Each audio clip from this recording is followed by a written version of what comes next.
अहो आम्ही रात्री बेरात्री उठणारे लोक आहे, असं नाही सांगत मी। तुम्ही कोई भी ट्राय करो 12 बजे 1 बजे 2 बजे कभी भी ट्राय करो, फोन नहीं उठाया ना, नाम का गुलाबराव पाटिल नहीं हूँ मैं। आमचा राजू चव्हाण आले का? ये किती वाजता फोन लावला भाऊ? 1 वाजता लावला होता। म्हैसची गाडी पकडली होती। कशा करता? म्हशीची गाडी पकडली, पोलीसवाले म्हणले कापाला घेऊन चालला। अरे हा म्हणले म्हशी 1 लाखची म्हैस कुठं कापाला घेऊन चालला? तर म्हणे 2000 रुपये दे। हा म्हणे 2नी मी तुला 10,000 देईन, पण माझी प्रेस्टीज आहे आता ही। हिने लावला फोन, म्हणलं काय झालं राजू भाऊ? म्हणे म्हशीची गाडी पकडली। एवढ्या करता काय फोन लावला? प्रेस्टीज आहे म्हणे आपली। साहेबाला म्हणतात ते कारण म्हणलं म्हशीची गाडी पकडतो, कापणारा दिसतोय का तुला? 1 लाखची म्हैस, 100 म्हशी म्हणतं त्याच्याकडं। त्याचं म्हशीचा दुधाचा व्यवसाय आहे, रोज 1000 लिटर दूध त्याचं जातं। मग सोडली। मग हा म्हणे आता प्रेस्टीज आपली पक्की झाली।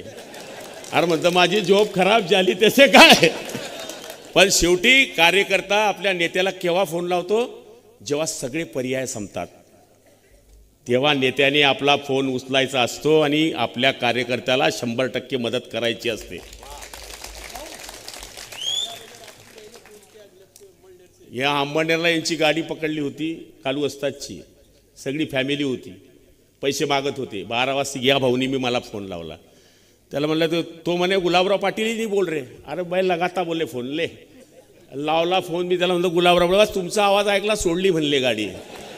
जे सांगायचा अर्थ असा आहे की आपण जनरल माणसं आहे, मंत्र्यासारखं आयुष्यामध्ये कधी वागलो नाही, सर्वसाधारण कुटुंबात जन्माला आलो। आता वेगळ्या वेगळ्या पद्धतीनं या नशिराबादमध्ये ते बावडा फैलवतील। मुस्लिम बांधवांनाही माझी विनंती, जर मी तुमच्यावर प्रेम केलं आहे, तुम्ही 100% माझ्यावर प्रेम केलं पाहिजे। याचं कारण आम्ही निधी देताना हा विचार केला नाही की तुम्ही मत देणार आहे की नाही देणार आहे, तुमचं काम करायचं की नाही करायचं। जसं आम्ही दिलदारीने आपलं काम केलं आहे तर निश्चितपणाने आपण ते करावं। कालच्या दिवशी संजय राऊत माझ्यावर बोलून गेले, तो माझा माल आहे, प्युअर माल आहे तो। हां, तो मोदींवर टीका करतो, साला चुल्लू माणूस। तू मोदीच्या पायाची खरड नाही, तू मोदीवर टीका करायची लायकी ठेवतोस। ज्या माणसाने देशाचं नाव जगामध्ये निमटवलं आहे, अरे आपण कोणावर बोलावं? मी शरद पवारांना कधीच टीका करत नाही, कारण ती माझी लायकी नाही करत। उद्धव ठाकरेंवर मी बोलत नाही, पण हा माझा माल आहे, याला मी मत दिलं आहे। राज्यसभेवर जाण्याकरता 3 वेळेस मी याला मत दिलं आहे, वडापाव खाऊन। हो, 3 वेळेस खासदार झालं, तर 3 वेळेस त्याचं त्या कोट्यामध्ये मी होय। 3 वेळेस मी त्यांना खासदारकीला मत दिलेलं आहे। आणि ते मला गद्दार म्हणालता, गुलाबराव पाटील गद्दार आहे, गद्दार आहे। संजय राऊत म्हणजे कालच्या दिवशी मला म्हणून गेले, तू गुलाबराव पाटील गांडू आहे म्हणे। गुलाबराव पाटील पळाले, गांडू आहे। मी कधी पळालो माहीत आहे? मी 33 नंबरला गेलो, 33 तिरी। मी स्वतः 20 आमदार घेऊन उद्धव साहेबांकडे गेलो। माझी बातमी तुम्ही कधी बघा, मी तुम्हाला रेकॉर्ड देईल। आणि उद्धव साहेबांकडे गेल्यानंतर मी सांगितलं की साहेब आपली नॅचरल युती ही आहे, यांना आपण बोलू शकतो, जबाबदारी आमच्यावर द्या, आम्ही एकनाथराव शिंदेंना वापीहून वापस आणतो। त्याच्यामध्ये मी होतो, उदय सामंत होते, दादाजी भुसे होते, संजय राठोड होते, कितीक नावं सांगू तुम्हाला, दीपक केसरकर होते। त्यावर हा संजय राऊत काय बोलला? साला बोले दिखता है शेर जैसा और दिल चूहे जैसा, जायचं असेल तर तुम्ही जाऊ शकता। तो बाळासाहेबांची स्टाईल करतो, असं करील असं करील। अरे तू साला नगरसेवक तर हो, साधा नगरसेवक होऊ शकत नाही। मागच्या दरवाजाने खासदार झाला, ह्या बापानी मतं दिले म्हणून तुम्ही खासदार झाले। आणि ते मोदीजींवर टीका करणार, ते यांच्यावर टीका करणार, मला गांडू म्हणतात का हो? जळगाव ग्रामीण मतदारसंघ म्हणजे धरणगाव, 1990 साली पहिला तालुका आहे आमचा। इकडे दिलीप भोळे 90 साली निवडून आले होते, 95 साली, पण 90 साली पहिला आमदार देणारा शिवसेनेतला जिल्हा मध्ये एकच आमदार होते आमचे, हरिभाऊ महाजन। इकडे होते खडसे साहेब आणि तिकडे होते जाधव 40गावमधून। तिथे 5 वेळेस शिवसेनेचा आमदार आला, ती जागा घेऊ शकले नाही। मग गांडू मी आहे का संजय राऊत आहे? अरे साला तुम्हाला तुमचं पोट्ट उभं करता आलं नाही, कोणी माणूस भेटला नाही, म्हणून हे देवकरप्पा पार्सल आणलं तुम्ही। आणि देवकरप्पाच्या पोस्टरवर मी बाळासाहेबचा फोटो पाहतो। आयुष्यभर यांनी बाळासाहेबांवर टीका केल्या, आयुष्यभर बाळासाहेबांना यांनी काय काय नाही बोलले, ते देवकर आता बाळासाहेबांचा फोटो वापरतायत। अरे बाळासाहेबांच्या फोटो लावायची तुमची मानसिकता का झाली? मूळ संजय राऊत तुम्ही गांडू नका म्हणा मला. मी जर तुम्ही तर मला टरकता हो. धरणगावमध्ये आलेत तुम्ही आणि काय बोलून गेले मला माहीत आहे. संजय राऊतचे सगळे जे धंदे आहेत ना मला माहीत आहे. हा माणूस तिकीट सुद्धा विकणारा माणूस आहे. त्यांनी तिकीट विकलं, ही जागा विकली. ये 3 जण गुनगुन गुनगुन गुनगुन फिरले. ये लकी बेलकी हो गया. गुलाब वागला सांगितलं तू को कुछ दे देंगे भाई, तू निकल जाय असे. तुला दुसरं काहीतरी करून टाकू, महामंडळ देऊन टाकू, अमुक देऊन टाकू, चॉकलेट. आणि निलेशला सांगितलं तू नगराध्यक्ष झालं.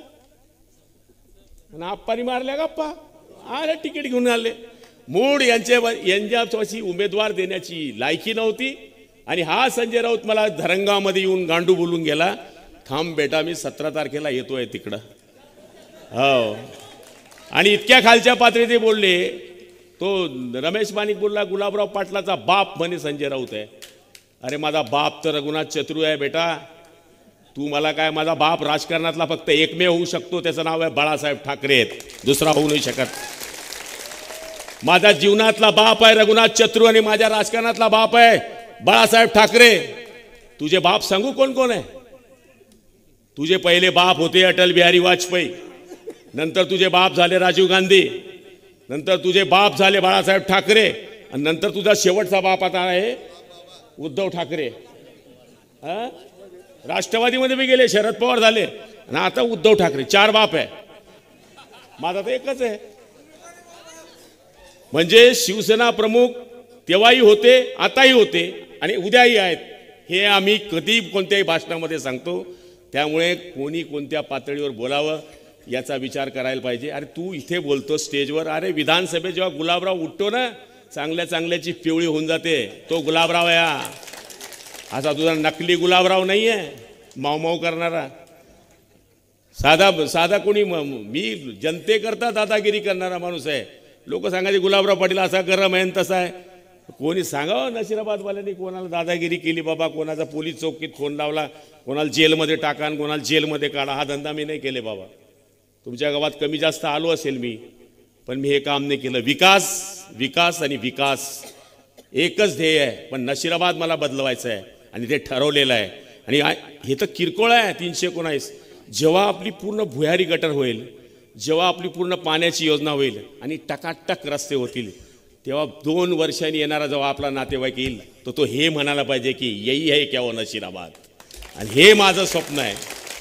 हे माझं स्वप्न आहे. जेव्हा जॉगिंग ट्रॅक माझ्या डोक्यामध्ये जो घुसला आहे, आमचं नशीब गांडू. फक्त 15 दिवसात जर आचारसंहिता लागली नसती तर साहेब, महाराष्ट्रातल्या चांगल्या शहरात जसं जॉगिंग ट्रॅक असतं तसं नशिराबादमध्ये करण्याची माझी इच्छा आहे. आणि मला दाखवायचं आहे की होय हे आम्ही करू शकतो. आणि तुम्हाला विश्वास बसणार आहे, जो 319 देऊ शकतो तो 35 नाही देऊ शकत का? म्हणजे तुम्हाला तुमच्या सालदारावर विश्वास आहे की हा पडी मारणार नाही, हा माल चोरणार नाही, हा लफडीबाजी करणार नाही.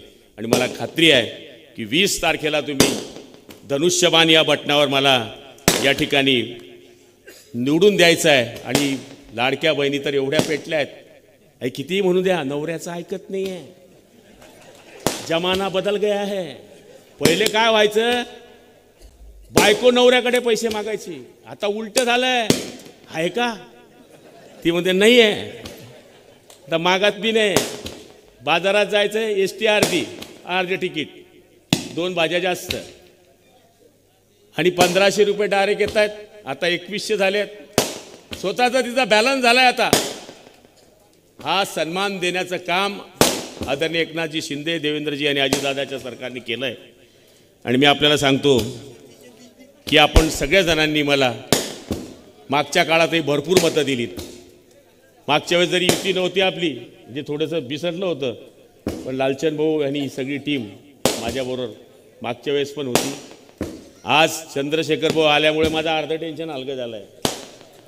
हो, नांदेड साडवा पासून सगळं. तर तुम्ही 20 तारखेला मला भरपूर मतदान करावं. आणि मला खात्री आहे की नशिराबादची पेटी ही माझी खचाखच भरून येईल. आणि त्याच्यामध्ये असं कुठलाच वाढ नसेल की जो हिंदू आहे, मुसलमान आहे, सगळ्या वार्डमध्ये मला जास्तीत जास्त मतं राहतील अशी अपेक्षा व्यक्त करतो. आणि कदाचित काही वार्डांमध्ये कमी मतं आले तर उद्याच्या दिवशी काम करणारा माणूस कचून जाईल एवढा विचार करा. कारण की तुमची कामं करताना मी काही विचार केला नाही, मत देताना तुम्ही सुद्धा विचार करू नका. कारण काम करणाऱ्याला जर आशीर्वाद दिले तर तो डबल काम करतो आणि काम करणाऱ्याला आशीर्वाद नाही दिला तर तो खचून जातो. याचा निश्चितपणाने आपण शांततेने रात्रभर विचार करावा आणि मला मतदान करून विजयी करावं हीच नम्र प्रार्थना करतो. माझे 2 शब्द संपवतो. जय हिंद, जय महाराष्ट्र. धन्यवाद भाऊ. यानंतर